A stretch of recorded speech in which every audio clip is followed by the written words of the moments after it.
กราบสวัสดีเด้อพ่อแม่พี่น้องมาสุขคนเนาะบ่ว่าสิเป็นภายในภายนอกบ่ว่าสิเป็นฝั่งไทยฝั่งลาวต่างประเทศโดยกับพ่อกับสองสลาตอนนี้ก็ประมาณ7 โมงเช้าเนาะสำรวจกับบุญบันอยู่พ่อแม่พี่น้องสองสลาก็ได้ไปรับจ้างนั่นรับจ้างนี่เนาะก็ขอโทษขออภัยบริษัทคลิปพ่อแม่พี่น้องเบิ่งพ่อแม่พี่น้องเลยก็ได้เงินมา300,000ก็ให้แม่ไปซื้อในอยู่ในกินแต่เพราะว่าเงินเดือนบ่ได้ ก็เลยแบบว่าไปหาอะไรได้แต่ละมือกันเนาะมือได้มือบ่แหละพ่อพี่น้องแต่ก็เฮ็ดไปพอได้กุมปากกุมท้องกุมรูเนาะโดยนี่ก็เขามาหาหน่อไม้ต่ออีก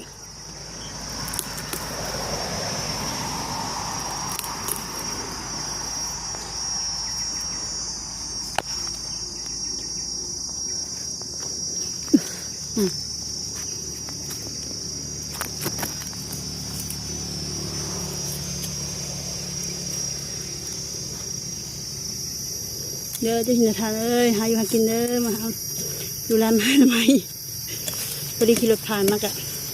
เห็นแบบหมกเหมือนมีก้อนหน่อไม้กะเว้แบบนี้นะ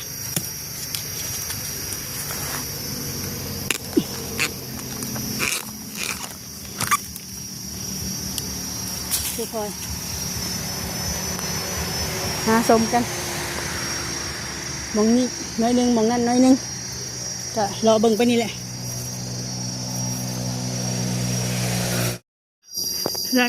สละกลับไปแหวเบิ่งน้ำไม้แล้วก็มาทำจ้างที่สังกะสีเนาะเลยโอเคมาย่างที่สละสีลองขึ้นไปสดๆพอไปด้วยเนี่ยจะสับตอบกับนั่น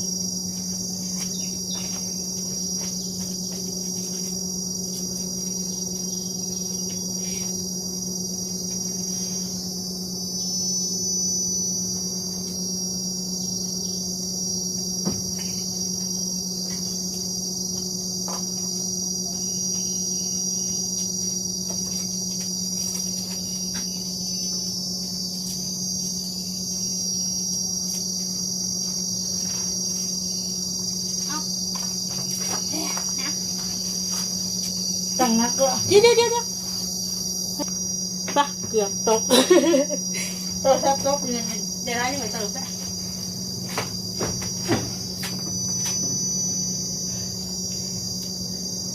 โอ้ตก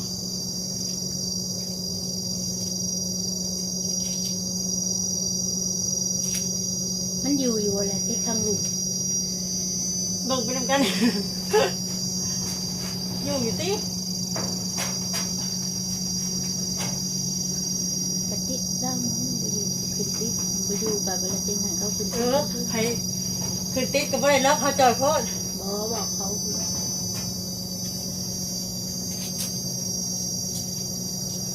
ไปซื้อรังในซีนชุ่มแพงไหน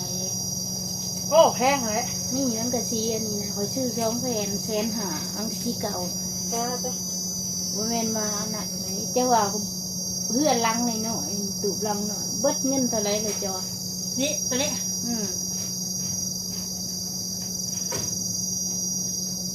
ว่าทั้งที่นี่ตะกี้เขาขายเลย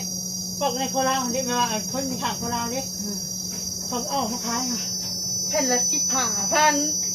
20,000ก็ดีนะก็ดีเลยนี่เบื้องนี่สดชดกองปองแป้งนี่ก็ยังแผ่น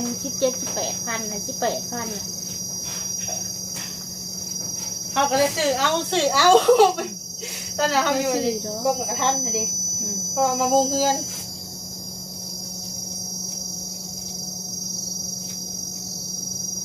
แต่ว่าเพื่อนเห็ดตูบลังหน่อยนี่นิ้วก้อยแล้วมันเบิดนิดหน่อยเบิ่งแป้นปูนกะแป้นต้นดีก็มีแล้วหอบปูแล้วแป้นมันบุรีมันอยู่2 คนกับหมักนั่นเด้หมักนอนในเรือนคือดี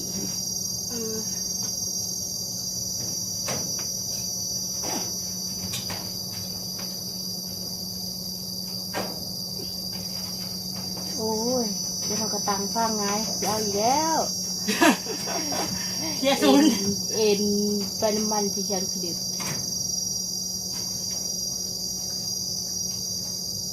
โอ้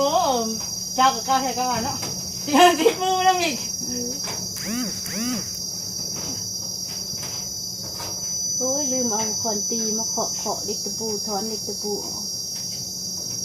เขาผับเล็กตะปูขึ้นที่ผับไปย่างตอกถอนออกหมดเลยว่าผ้ากันผับเขา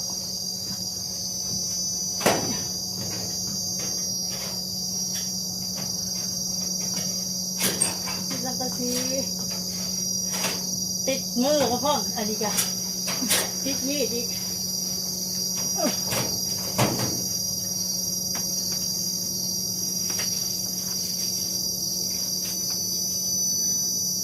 2 ปีเลยฮะแล้วว่าแอบบีกันพ้นขา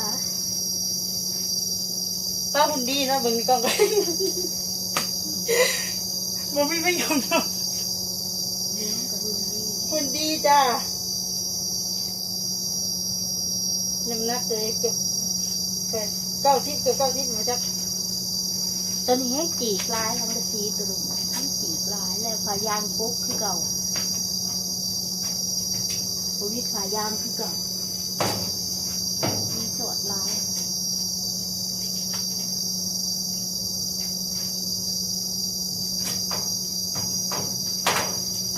อันนี้จริงเขาประกาศใช้แน่เลยดิ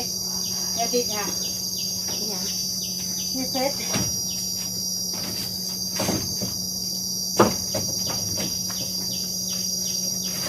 เดี๋ยวนะต่อกับได้แต่ที่หายนะพ่อทั้งก็เป็นจากไม่ได้พลังไม่ได้ทำให้เราจะไปต่อเลย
เราก็ใครเลยเนาะ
ที่ได้แล้ว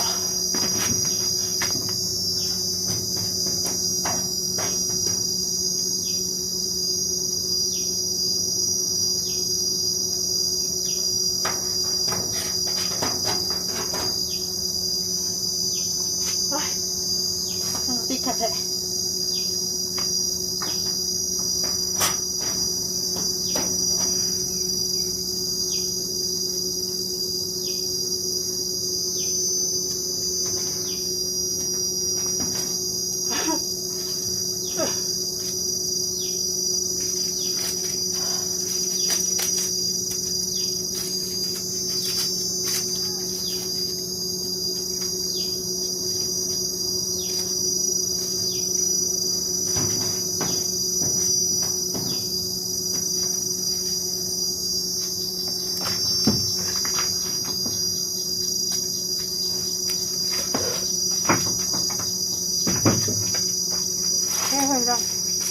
เดี๋ยวนะ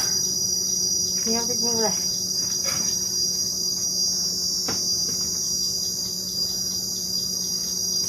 จะได้เป็นกำลังใจสลายได้เลยเนาะดีสมคอมเมนต์บางคลิปสลายแต่ตอนจนดีบอกคำพัฒนากับเขาเป็นกับคุณนายเด้อโดยสมาคลิปนี้ก็มาตีสังกะสีหับจางเนาะจะได้กระฝากกดไลค์กดแชร์ตีส้มคอมเมนต์แล้วก็เบิ่งคลิปสละแต่ต้นจนจบโดยที่บอกคำโฆษณากับคอยดีไม่แห้งเมื่อสักคน